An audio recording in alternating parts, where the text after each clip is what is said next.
प्रयागराज में भव्य दिव्य महाकुंभ चल रहा है। महाकुंभ मेले में अगर अखाड़ों की बात करें तो 13 प्रमुख अखाड़ा महाकुंभ मेले में आए हैं। इनमें 6 अखाड़े वैरागियों के, 6 अखाड़े सन्यासियों के और 1 अखाड़ा ब्रह्मचारियों का है।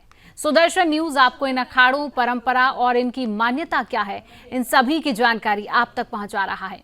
आज हम बात करेंगे श्री शंभू पंच अग्नि अखाड़ा के बारे में। यह एकमात्र ब्रह्मचारी अखाड़ा है जिसका विराट इतिहास है। इसकी इष्ट देवी मां गायत्री है। इस अखाड़े के बारे में विस्तार से जानने के लिए हमारे सहयोगी हरे राम मिश्रा ने श्री शंभू पंच अखाड़ा के महंत श्री सोमेश्वरानंद महाराज जी से बातचीत की है। क्या कुछ कहा, आप भी सुनिए। महाकुंभ प्रयागराज बिल्कुल नया नज़र आ रहा है। यहाँ पर कई परंपराएं आपको देखने को मिल जाएगी, कई संप्रदाय मिल जाएंगे, कई अखाड़े मिल जाएंगे। 6 वैरागियों के अखाड़े तो 6 सन्यासियों के और 1 ब्रह्मचारियों के। हम इस वक्त जिस अखाड़े में हैं वो ब्रह्मचारियों का अखाड़ा है, जिसको कहते हैं शंभू पंच अग्नि अखाड़ा। और उसके महंत हमारे साथ हैं सोमेश्वरानंद जी। ये जानने की कोशिश करेंगे कि इस अखाड़े की परंपराएं क्या हैं, इसका इतिहास क्या है। सभी बातों को लेकर के हम बात करेंगे महंत श्री से, सोमेश्वरानंद जी से। तो शुरू करते हैं। महाराज जी, पहली बात कि ये जो अखाड़ा है इसका जन्म कब हुआ, कैसे हुआ? देखिए, सबसे पहले तो आपके चैनल के माध्यम से आपको बहुत बहुत साधुवाद, आपको धन्यवाद इस बात के लिए कि आप जनता जनार्दन तक ये मैसेज पहुंचाते हैं।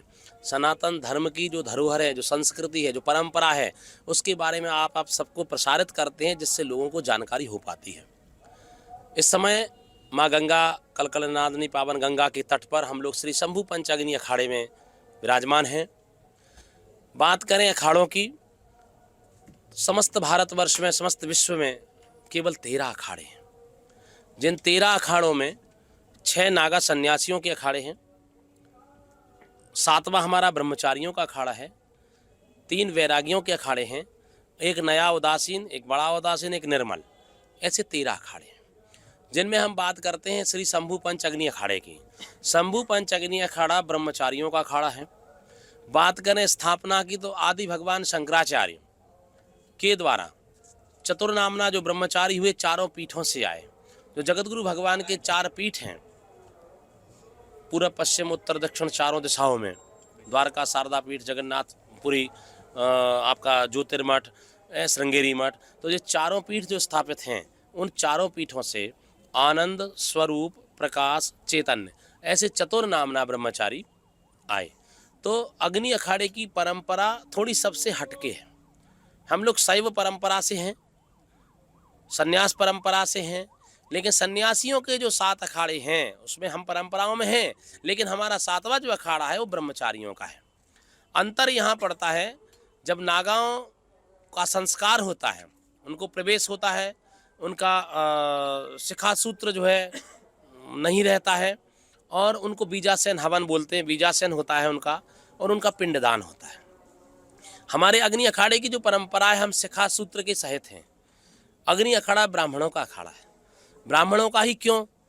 वेद माता गायत्री हमारी इष्ट देवी हैं, और वेदों का अध्ययन करना, पढ़ना, पढ़ाना, यज्ञ करना, कराना, कर्मकांड करना, धर्म का प्रचार प्रसार करना, ये हमारा दायित्व और हमारा धर्म ब्राह्मणों का है।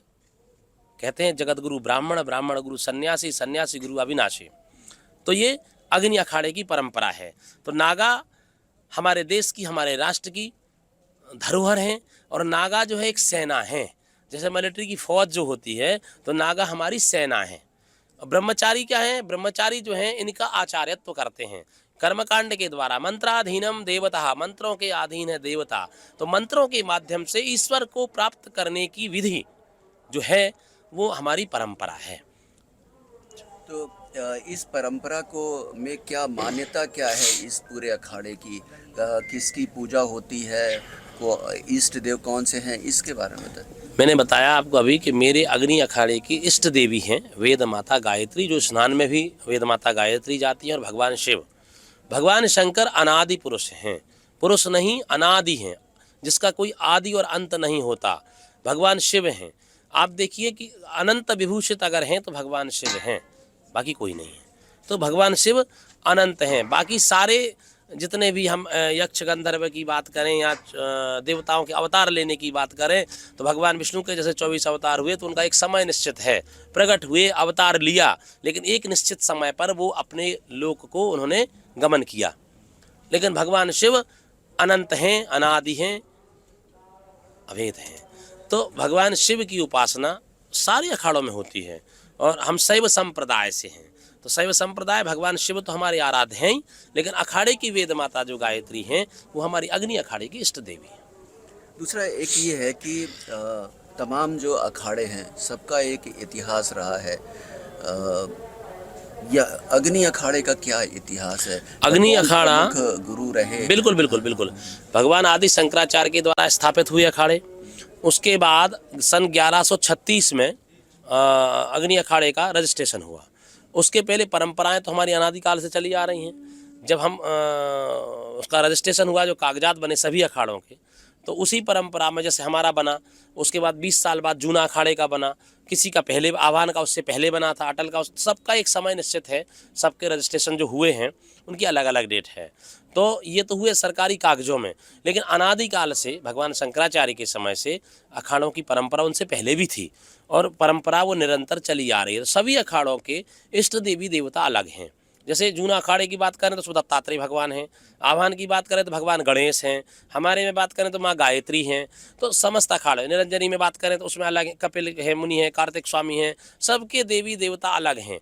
और अलग का मतलब ये नहीं है कि कोई देवता, तो देखिए आप अगर हनुमान जी का पूजन करते हैं तो 11वें रुद्र हनुमान जी महाराज है तो भगवान शिव हैं, ठीक है, वो बात नहीं। लेकिन एक परंपरा है, एक हमारी विधि है, और वो उस विधि का मतलब ये है, तात्पर्य है कि जब हम स्नान करने जाते हैं तो हम अपने देवता को स्नान करने ले जाते हैं। पाश्चात्य संस्कृति की संस्था है जिसको बोलते हैं यूएन, यूनाइटेड नेशन। वो हर साल एक चार्टर जारी करती है कि सस्टेनेबिलिटी, ऐसे डेवलपमेंट हो जिसमें सस्टेनेबिलिटी हो, मतलब स्थायित्व हो। क्योंकि आमतौर पे अब वो भी महसूस करने लगे हैं कि जो विकास हो रहा है वो विकास कम, विनाश ज़्यादा हो रहा है उपभोग के कारण। तो लेकिन हमारे सनातन धर्म में, जैसे आपने बताया मुझे, और वो सुनने के बाद ये लगता है कि ये तो हमारे ऋषि परंपरा ने सदियों से कहा कि जो डेवलपमेंट हो उसमें सस्टेनेबिलिटी होनी चाहिए। जैसे आपने कहा कि अग्नि की बात की, आपने जो है पर्यावरण की बात की, तो ये तो स्वाभाविक सी बातें हैं। स्वाभाविक सी बातें हैं और ये सबके लिए। देखिए, हम किसी का विरोध नहीं करते, जो जहाँ रहता है वो अपनी सभ्यता से रहता है, वो एक अलग विषय है। आवश्यकताओं के अनुसार किसी चीज़ का उपयोग करना, जैसे अब मोबाइल है, गूगल है, कुछ भी है, आधुनिक युग है, डिजिटल इंडिया है, उसकी आवश्यकता है। लेकिन ये मतलब नहीं कि आप उसी में घुस जाएं तो आप बीमार हो जाएंगे। बच्चे गेम खेलते खेलते कितने बच्चे बीमार हो गए। तो जिसकी जितनी आवश्यकता है उसका उपयोग उतना होना चाहिए।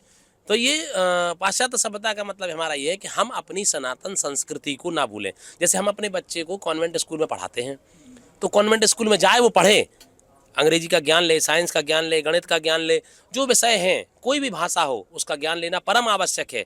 लेकिन अपनी जो परंपरा है उसको बनाए रखें। तो बहुत बहुत धन्यवाद महाराज जी, आपने बहुत सी बातें बताई। और शंभु पंच अग्नि अखाड़े के बारे में आपको महंत सोमेश्वरानंद जी की बातों से बहुत कुछ जानने को मिला होगा, उम्मीद करते हैं। आगे भी हम और भी अखाड़ों में के साधुओं से बात करेंगे और उनकी परंपराएं और उनके निर्माण के पीछे की जो मकसद है वो आपको बताने की कोशिश करेंगे। फिलहाल आज हमने आपको शंभु पंच अग्नि अखाड़े के बारे में बताया है। उम्मीद करते हैं आपको ये जानकर काफ़ी अच्छा लगेगा। कैमरामैन सुनील के साथ हरे राम मिश्रा, सुदर्शन न्यूज़, प्रयागराज।